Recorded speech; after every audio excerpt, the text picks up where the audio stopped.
प्रधानमंत्री नरेंद्र मोदी का G20 कृषि कार्य समूह की मंत्री स्तरीय बैठक में वीडियो संदेश, कहा किसानों की आय बढ़ाने में मिलेट्स की बड़ी भूमिका। मुख्यमंत्री आज विभागीय सचिवों के साथ योजनाओं की प्रगति की करेंगे समीक्षा। कानून व्यवस्था की समीक्षा के दौरान अपराध के मामले में सजा नहीं होने पर जताई चिंता। साइबर अपराधियों के खिलाफ देवघर पुलिस को मिली सफलता। जसीडीह थाना क्षेत्र के राकूडी गांव में एक घर से 4 साइबर अपराधी गिरफ्तार, कई मोबाइल और एटीएम कार्ड बरामद।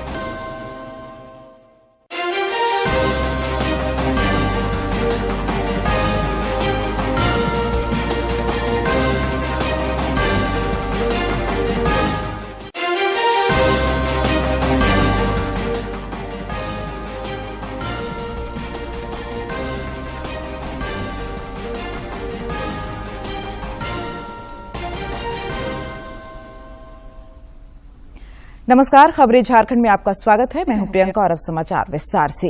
बुलेटिन में सबसे पहले बात करेंगे G20 कृषि कार्य समूह की मंत्री स्तरीय बैठक की। प्रधानमंत्री नरेंद्र मोदी ने आज हैदराबाद में आयोजित G20 कृषि कार्य समूह की मंत्री स्तरीय बैठक को वीडियो संदेश के जरिए संबोधित किया। इस दौरान श्री मोदी ने कहा कि भारत प्राकृतिक खेती को प्रोत्साहित कर रहा है। प्रधानमंत्री ने कहा कि कृषि में तकनीक को बढ़ावा दिया जा रहा है। श्री मोदी ने कहा कि किसानों की आय में वृद्धि में मिलेट्स की बड़ी भूमिका है। As agriculture ministers, your task is not simply that of handling one sector of the economy. You shoulder a big responsibility for the future of humanity. Globally,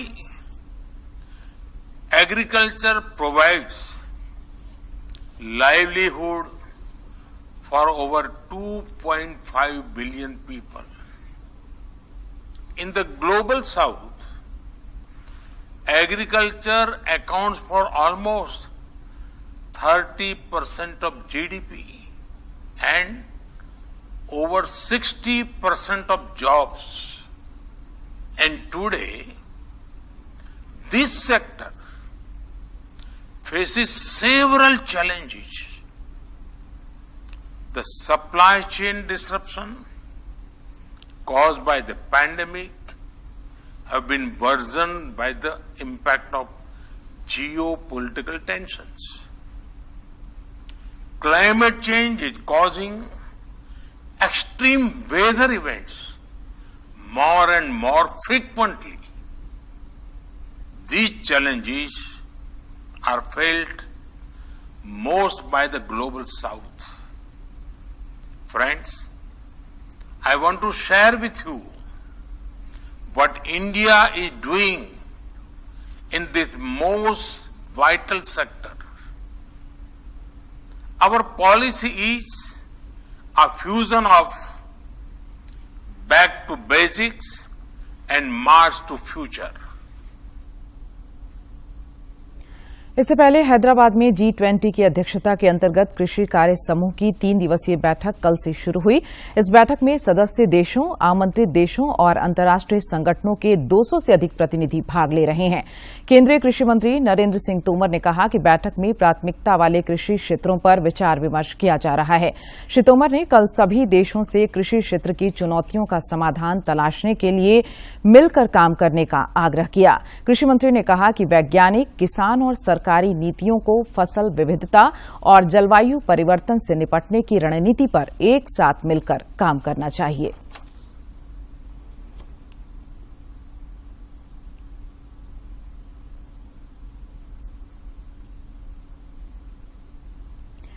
Chennai के महाबलीपुरम में चल रही W20 की बैठक का अंतिम दिन है। बैठक के अंतिम दिन आज 3 सत्रों में चर्चा होगी।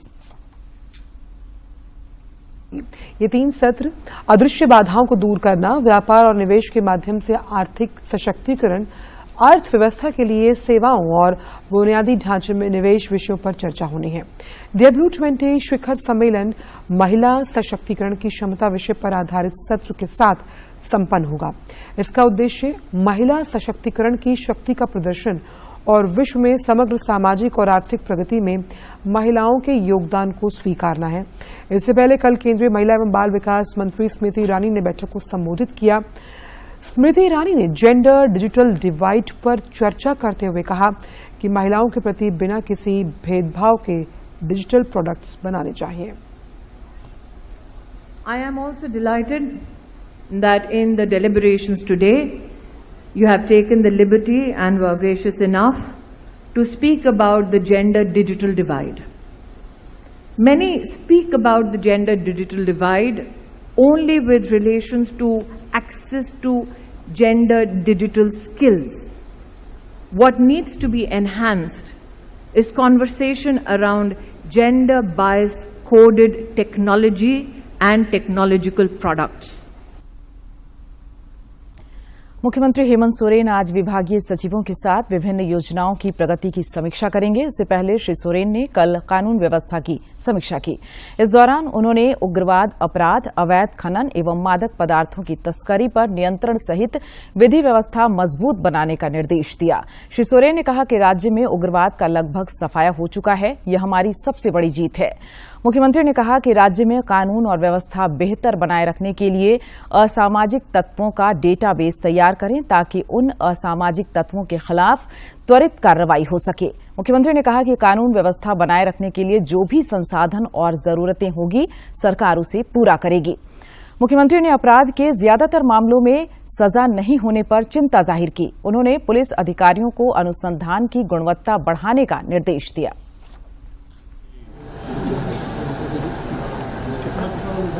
उन्माद और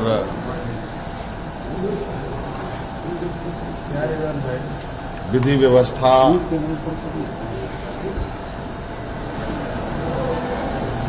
बिल्कुल मजबूती से बना रहे, कोई भी तरीके का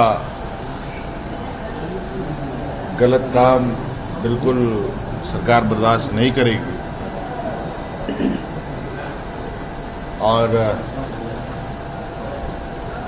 जहां जिस चीज़ों की ज़रूरत है, किसी चीज़ों की कमी है, सभी जिले इसकी जानकारी सरकार को दे, उन सब चीज़ों को उपलब्ध कराया जाएगा। क्योंकि आज नए नए तकनीकों का अपराधों में उपयोग किया जा रहा है। उन अपराधों से कैसे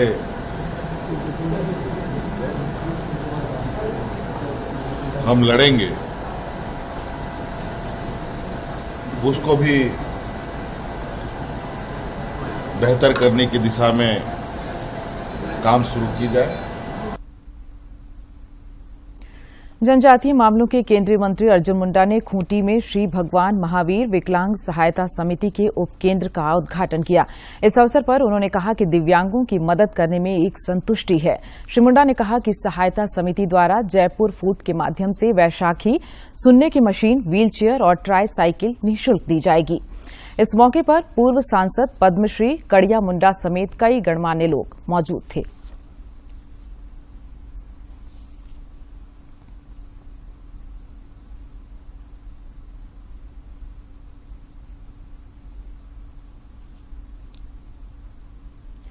राज्य भर में कुष्ठ उन्मूलन कार्यक्रम कल से चलाया जा रहा है। रामगढ़ जिले में civil surgeon doctor Prabhat Kumar ने बताया कि राष्ट्रीय कुष्ठ उन्मूलन कार्यक्रम के तहत 15 जून से 28 जून तक कुष्ठ रोग खोजी अभियान चलाया जाना है। इसके लिए रामगढ़ जिले के 1215 गांवों को चिन्हित किया गया है, जहां गठित टीम ऐसे रोगियों की पहचान करेगी। इस अभियान का मुख्य उद्देश्य समाज में कुष्ठ रोग को लेकर फैली भ्रांतियों को दूर करना है। वहीं सिमडेगा जिले में भी कुष्ठ रोग उन्मूलन के लिए civil surgeon doctor Naval Kumar ने जागरूकता रथ को हरे झंडे दिखाकर रवाना किया। उन्होंने बताया कि लोगों को कुष्ठ रोग के प्रति जागरूक किया जाएगा और रोगियों की पहचान भी की जाएगी।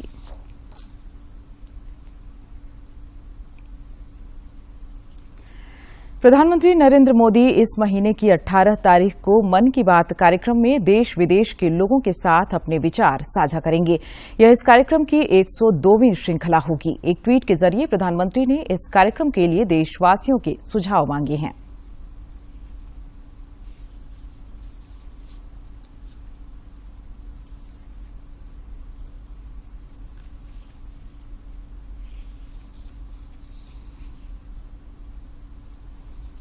मलयाचल के आंचल से विंध्याचल के आंगन तक, ब्रह्मपुत्र के घाट से हिमालय के विस्तार तक होती है मन की बात प्रधानमंत्री के साथ। तो सुनिए इस महीने 18 जून सुबह 11 बजे मन की बात आकाशवाणी और दूरदर्शन के सभी चैनलों पर। माननीय प्रधानमंत्री के प्रसारण के तुरंत बाद मन की बात का प्रादेशिक भाषाओं में अनुवाद आप सुन सकते हैं आकाशवाणी और दूरदर्शन के संबद्ध प्रादेशिक चैनलों पर। मन की बात के प्रादेशिक भाषाओं में अनुवाद का पुनः प्रसारण आप सुन सकते हैं रात 8 बजे आकाशवाणी और दूरदर्शन के सभी प्रादेशिक चैनलों पर।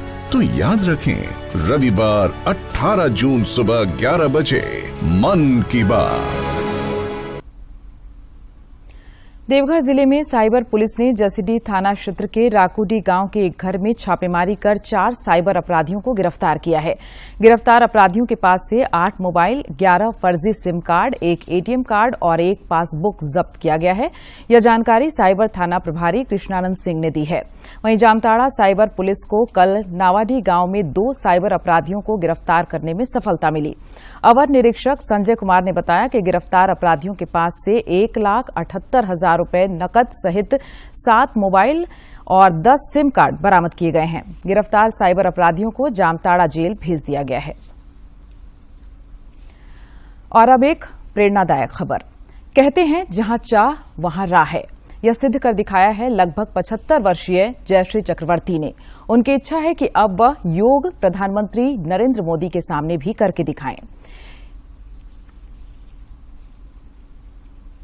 जिस उम्र में अक्सर लोगों को कई तरह की बीमारियां घेर लेती हैं और वे काम धाम छोड़ दवा के सहारे होते हैं, उस उम्र में जमशेदपुर के सोनारी की दादी माँ लोगों को फिटनेस के गुर सिखा रही हैं। 74 वर्ष की उम्र पार कर चुकी जयश्री चक्रवर्ती राष्ट्रीय मंच पर योग का प्रदर्शन कर कई प्रतियोगिता जीत चुकी हैं। बहुत जगह में किया हूँ, लेकिन ज्यादातर जगह में ही मैं फर्स्ट हुआ हूँ। फर्स्ट, सेकंड, थर्ड का अंदर में ही रहता हूँ। ये कुछ दिन पहले 2023 में समर कैंप हुआ था, उसमें भी मैं फर्स्ट आया हूँ। टाटा स्टील से मैं योगा क्वीन हुआ हूँ 2020 में ना 20 में योगा क्वीन हुआ हूँ। 68 वर्ष की उम्र में जयश्री जब अपनी पोती को लेकर योग सिखाने जाती थीं, तब उनकी भी इच्छा हुई कि वे भी मंच पर चढ़कर योग का प्रदर्शन करें। उन्होंने योग प्रशिक्षक शुभाशीष भादुड़ी से अपनी इच्छा जाहिर की और यहीं से उनका यह सफर शुरू हुआ। इनका पोती स्वर्णाली आती थी सीखने के लिए, तो एक दिन हमारे दादी यानी कि जयश्री चक्रवर्ती मैम हमसे बोले कि सर ये सब हम लोग कर सकते हैं इतना उम्र में। हम बोले क्यों नहीं, आप इसको प्रैक्टिस कीजिए। तो उन्होंने प्रैक्टिस किए, खाली प्रैक्टिस ही नहीं किए, उन्होंने साबित किए कि इतना उम्र में भी इतना सुंदर योगासन किया जा सकता है। जयश्री के पति संतोष चक्रवर्ती शुरुआती दिनों में योग पसंद नहीं करते थे, लेकिन जैसे जैसे पत्नी को सम्मान मिलने लगा, वह भी इससे जुड़ने लगे। आज वे भी जयश्री के साथ योग करते हैं। कहते हैं कि वे 81 वर्ष की उम्र में योग करते हुए पूरी तरह स्वस्थ हैं। उनकी इच्छा है कि वह अब अपना योग प्रधानमंत्री के समक्ष करके दिखाएं। योगा प्रैक्टिस कर रहा है तो ठीक है, योगा इनका रंग लाया। अभी पेपर में, कागज में, हर जगह इनकी नाम पूरा है। और इसकी दिल की ख्वाहिश एक ही है कि नरेंद्र मोदी जो भारत की श्रद्धेय प्रधानमंत्री है, उनके साथ एक बार उनके सामने योगा करना है। योग के प्रति जयश्री का सम्मान और समर्पण समाज के लिए एक प्रेरणा है। किसी भी उम्र में योग शुरू किया जा सकता है। योग कर हम स्वस्थ और प्रसन्न रहकर अपना जीवन व्यतीत कर सकते हैं। दूरदर्शन समाचार के लिए जमशेदपुर से डॉक्टर राजेश कुमार लाल दास की रिपोर्ट। तो वाकई जयश्री जैसे लोग समाज के लिए प्रेरणा स्रोत हैं। और अब कुछ खबर राज्य के विभिन्न जिलों से।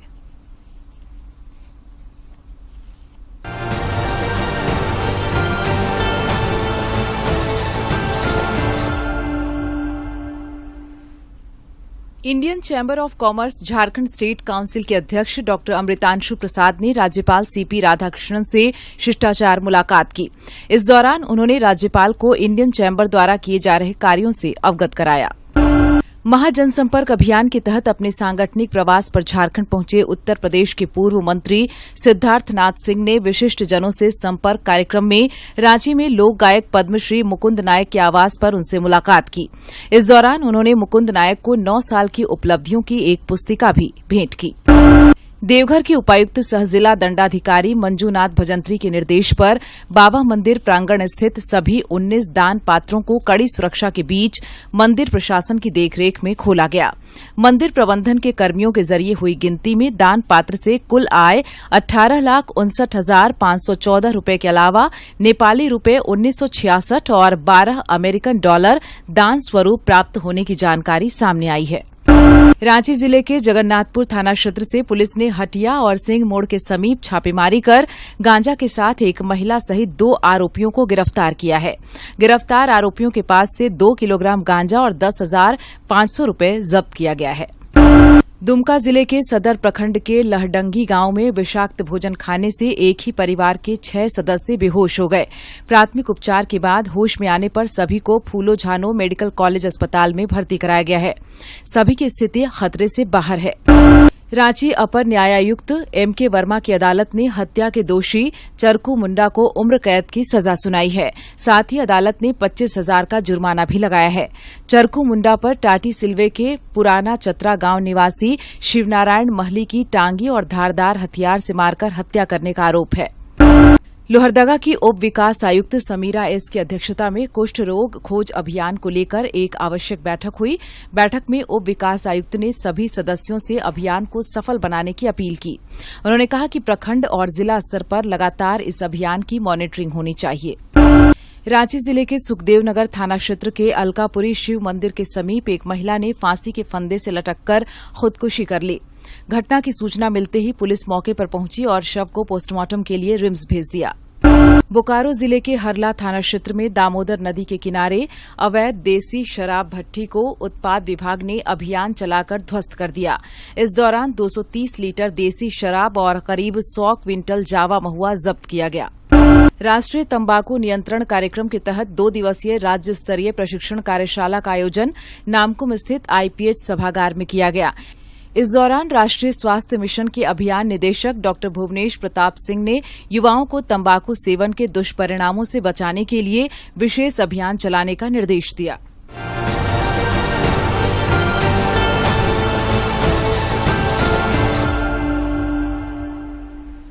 खबरों में आगे बढ़ेंगे, नजर डालेंगे मौसम पर। राजधानी रांची समेत राज्य के कई जिलों का अधिकतम तापमान 40 डिग्री सेल्सियस को पार कर गया है। रांची स्थित मौसम विज्ञान केंद्र के वैज्ञानिक अभिषेक आनंद ने बताया कि राज्य के कई इलाकों में आज और कल लू की स्थिति बनी रहेगी। उन्होंने बताया कि मानसून के लिए लोगों को अगले हफ्ते तक इंतजार करना पड़ेगा। गुजरात के तटीय इलाकों से टकराने के बाद चक्रवाती तूफान बिपरजॉय कमजोर पड़ गया है। गुजरात में तेज हवाओं के साथ बारिश हो रही है। बिपरजॉय के कमजोर पड़ने के बाद आज शाम तक दक्षिण राजस्थान में चक्रवात के डिप्रेशन में बदलने की उम्मीद है। गुजरात में कल बिपरजॉय के लैंडफॉल की प्रक्रिया के दौरान 22 लोगों के जख्मी होने की खबर है। साथ ही तेज हवाओं की वजह से सौराष्ट्र और कच्छ के कई इलाकों में पेड़ और खंभे गिरने की घटनाएं भी सामने आई हैं। तटीय इलाकों से करीब 1 लाख लोगों को सुरक्षित स्थानों पर पहुंचा दिया गया था। एनडीआरएफ, एसडीआरएफ के अलावा army, navy, air force, Indian coast guard और बीएसएफ की टीमें राहत कार्यों में जुटी हुई हैं। इससे पहले गुजरात तट से 17 मई 2021 में तौकते तूफान टकराया था। अरब सागर में उठा बिपरजॉय इस साल का पहला तूफान है। बिपरजॉय अरब सागर का सबसे लंबा तूफान भी बन चुका है। इसकी लाइफ 10 दिन 12 घंटे की है। इससे पहले 2019 में आए क्यार की लाइफ 9 दिन 15 घंटे की थी।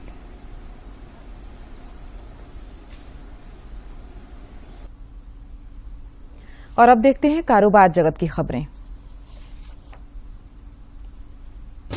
बाजार नियामक सेबी ने बाजार पूंजीकरण के हिसाब से शीर्ष 100 सूचीबद्ध कंपनियों को 1 अक्टूबर से बाजार में उनके बारे में फैली किसी भी अफवाह की पुष्टि करने, खारिज करने या स्पष्टीकरण देने का निर्देश दिया है।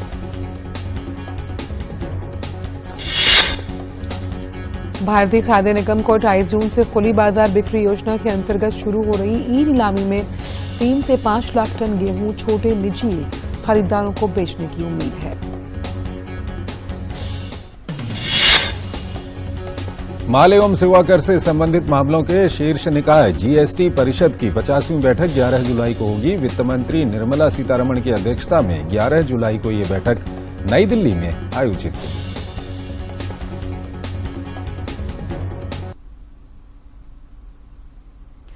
खेल जगत की खबरों पर एक नजर डालते हैं फटाफट अंदाज में। इंडोनेशिया ओपन बैडमिंटन प्रतियोगिता के क्वार्टर फाइनल में आज भारतीय शटलर किदाम्बी श्रीकांत का सामना चीन के ली शी फेंग से होगा। किदाम्बी श्रीकांत अपने हमवतन लक्ष्य सेन को हराकर पुरुष एकल के क्वार्टर फाइनल में पहुंचे हैं। वहीं एच एस प्रणय प्रतियोगिता के क्वार्टर फाइनल में तीसरी वरीयता प्राप्त जापान के कोदई नरोका से भिड़ेंगे। वहीं इंडोनेशिया ओपन के पुरुष एकल वर्ग में भारत के सात्विक साईराज रैंकी रेड्डी और चिराग शेट्टी की जोड़ी क्वार्टर फाइनल मुकाबला खेलेगी। अंतिम 8 में भारतीय जोड़ी का सामना इंडोनेशियाई जोड़ी से होगा। चेन्नई में चल रहे स्क्वैश विश्व कप 2023 के पूल बी में भारत ने जापान को 3-1 से हराकर शीर्ष पर अपनी स्थिति और मजबूत कर ली है। जापान के खिलाफ इस मुकाबले में भारत की शुरुआत खराब रही। प्रतियोगिता के पहले मैच में अभय सिंह को तोमोताका एंडो के हाथों हार झेलनी पड़ी। हालांकि अगले मैच में जोशना चिनप्पा ने सतोमी वातानाबे को हराकर भारत को वापसी दिलाई। फिर भारत के सौरव घोषाल ने आर टीसू कुए को हरा दिया। आखिरी मैच में तन्वी खन्ना ने अकारी मिदोरिकावा को हराकर भारत को 3-1 से जीत दिला दी। अब सेमीफाइनल मैच भारत का सामना मलेशिया से होगा। एशियन रेसलिंग चैंपियनशिप के अंडर 23 वर्ग में भारतीय पहलवानों ने 3 कांस्य पदक अपने नाम कर लिए। प्रवीण पांडुरंग पाटिल ने 60 किलोग्राम ग्रीको रोमन वर्ग में कांस्य पदक जीता। वहीं ग्रीको रोमन के 77 किलोग्राम भार वर्ग में पहलवान विकास ने तीसरा स्थान हासिल किया, जबकि नितेश ने ग्रीको रोमन वर्ग के 97 किलोग्राम भार वर्ग में कांस्य पदक पर अपना कब्जा जमाया। कोलंबिया में चल रहे तीरंदाजी विश्व कप 2023 में धीरज बोमा देवारा, मृणाल चौहान और तुषार शेलके की भारतीय पुरुष रिकर्व टीम कांस्य पदक जीतने में सफल रही। भारतीय टीम ने चीन को 5-3 के अंतर से हराकर तीसरा स्थान हासिल किया। ओडिशा के भुवनेश्वर में खेले जा रहे इंटरकॉन्टिनेंटल कप में भारत और लेबनान के बीच खेला गया मुकाबला गोल रहित ड्रॉ पर खत्म हुआ। आखिरी लीग मैच में दोनों टीमों के बीच कड़ी स्पर्धा देखने को मिली। हालांकि किसी भी टीम को सफलता नसीब नहीं हुई और मुकाबला 0-0 पर खत्म हुआ। वहीं एक अन्य ग्रुप स्तर के मुकाबले में वैनुआतु ने मंगोलिया को 1-0 से हरा दिया। इंग्लैंड और ऑस्ट्रेलिया के बीच आज से एशेज सीरीज की शुरुआत होगी। एशेज 2023 का पहला मैच बर्मिंघम के एजबैस्टियन मैदान पर खेला जाएगा। इसको लेकर दोनों ही टीमें पूरी तरह से तैयार हैं। ऑस्ट्रेलिया ने हाल ही में भारत को हराकर वर्ल्ड टेस्ट चैंपियनशिप 2023 फाइनल अपने नाम किया है। ऑस्ट्रेलिया ने पिछले एशेज में इंग्लैंड को हराया था। ऐसे में आत्मविश्वास से भरी ऑस्ट्रेलिया की कोशिश अपने अभियान को जीत के साथ शुरू करने की होगी। तो वहीं इंग्लैंड की टीम पिछले संस्करण में मिली हार का हिसाब चुकता करना चाहेगी। Sports desk, DD news. प्रधानमंत्री नरेंद्र मोदी के आह्वान पर अंतर्राष्ट्रीय योग दिवस को लेकर सिमडेगा जिले के लोग काफी उत्साहित हैं। बड़ी संख्या में लोग योगाभ्यास कर रहे हैं। लोगों को योग से जोड़ने में कई संस्थाएं भी महत्वपूर्ण भूमिका निभा रही हैं। 21 जून को होने वाले अंतर्राष्ट्रीय योग दिवस को देखते हुए सिमडेगा में भारत स्वाभिमान एवं पतंजलि योग समिति की ओर से सहयोगी शिक्षक योग प्रशिक्षण शिविर का आयोजन किया जा रहा है। इस शिविर में सहयोगी योग शिक्षक तैयार किए जा रहे हैं। ये योग शिक्षक जिले भर में ग्रामीण क्षेत्रों में जाकर लोगों को योगाभ्यास करा रहे हैं। इस शिविर में हमारे जितने भी प्रशिक्षणार्थी हैं प्रशिक्षण लेकर के अपने इस जिले के गांव-गांव तक लोगों को योग सिखाने का एक संकल्प लिए हैं और इसी संकल्प के तहत में एक कार्यक्रम संपादित हो रहा है और इस संपादन के द्वारा हम लोगों को योग ही नहीं सिखाते, एक चरित्रवान सच्चा साधक बनाने का हम संकल्प के साथ ही लोगों को सिखा रहे हैं। शिविर में आए प्रशिक्षणार्थी सुनीता कुमारी और संदीप स्नेही ने बताया कि योग से जुड़कर उन्हें काफी सकारात्मक बदलाव महसूस हो रहा है। यहाँ पे योगा करने से मतलब बहुत अच्छा ज्ञान भी मिलता है और शरीर को भी बहुत अच्छा फील भी होता है। और मैं इतना ही कहना चाहूँगी कि मतलब हर इंसान को योग करना चाहिए, क्योंकि शारीरिक के लिए बहुत अच्छा होता है, बहुत फायदेमंद होता है।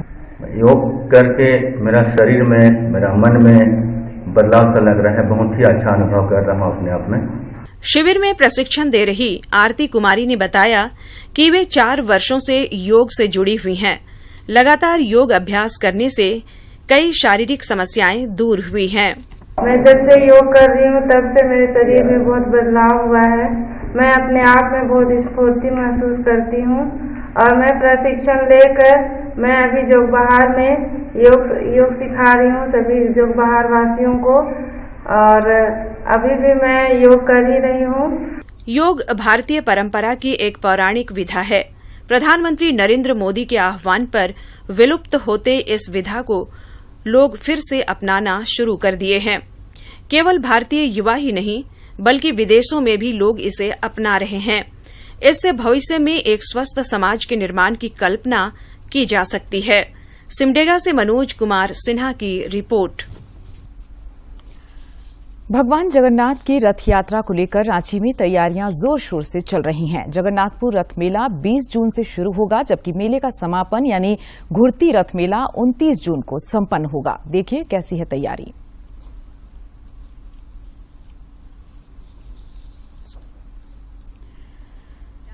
आगामी 20 जून से शुरू होने जा रहा है। रांची के धुर्वा स्थित प्रसिद्ध जगन्नाथपुर मंदिर में रथ यात्रा से ठीक एक दिन पहले 19 जून को शाम 4 बजे पूरी विधि विधान के साथ नेत्रदान अनुष्ठान किया जाएगा, जबकि 20 जून को सुबह 5 बजे से भक्तों के लिए दर्शन की व्यवस्था की जाएगी। दोपहर 2 बजे रथ यात्रा के लिए सामूहिक पूजन होगा और शाम 4:30 बजे से रथ यात्रा शुरू होगी। मौसी बाड़ी में शाम 6:30 बजे भगवान जगन्नाथ, भाई बलभद्र और बहन सुभद्रा के विग्रहों की पूजा की जाएगी। रथ मेला देखिए 20 तारीख को रथ यात्रा है और उससे एक दिन पहले नेत्रदान होता है और यहाँ बहुत दूर दूर से इधर उधर से आदमी लोग मेला लगाने आते हैं और मेला देखने वाले भी आते हैं। बहुत उत्साह रहता है, सब में उमंग भी रहता है। और ये आज का रथ यात्रा में बहुत पुराना रथ यात्रा है। रथ यात्रा की शुरुआत से लेकर घुरती रथ यात्रा तक इलाके में मेले का आयोजन किया जाता है। मेले में तरह तरह के और आकर्षक झूले, मौत का कुआं, खाने पीने के स्टॉल और साज सज्जा के सामान की बिक्री के लिए कई स्टॉल लगाए जा रहे हैं। यहाँ पे ऐसा चीज मिलता है कि जो कहीं इधर उधर बाहर कहीं दुकान शोरूम कहीं नहीं मिलेगा सर। इसे बहुत कुछ है, नगाड़ा है, डंका है, तीर धनुष है, बहुत तरह का ऐसा सामान है जो यहाँ पे मिलता है। फिर यहाँ से कहीं बाहर खोजिएगा तो बाहर नहीं मिलेगा। जगन्नाथपुर मेला की ऐतिहासिक पृष्ठभूमि पर नजर डालें तो रांची में लगभग 3.5 सदी से इस परंपरा का निर्वहन किया जा रहा है। यह मेला धार्मिक परंपराओं के साथ साथ सामाजिक मान्यताओं को भी आगे बढ़ाने का काम कर रहा है। तो यहाँ रांची जगन्नाथपुर में कहाँ से लोग आते हैं, बहुत दूर दूर से, तो सब मिलजुल के जो रथ यात्रा जो। अंत में मुख्य समाचार एक बार फिर।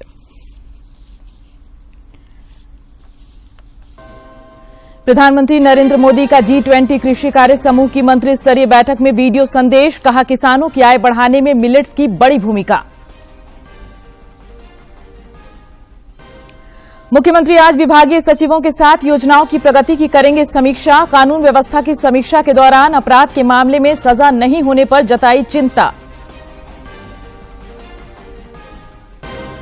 साइबर अपराधियों के खिलाफ देवघर पुलिस को मिली सफलता। जसीडीह थाना क्षेत्र के राकूडी गांव में एक घर से 4 साइबर अपराधी गिरफ्तार, कई मोबाइल और ATM कार्ड बरामद।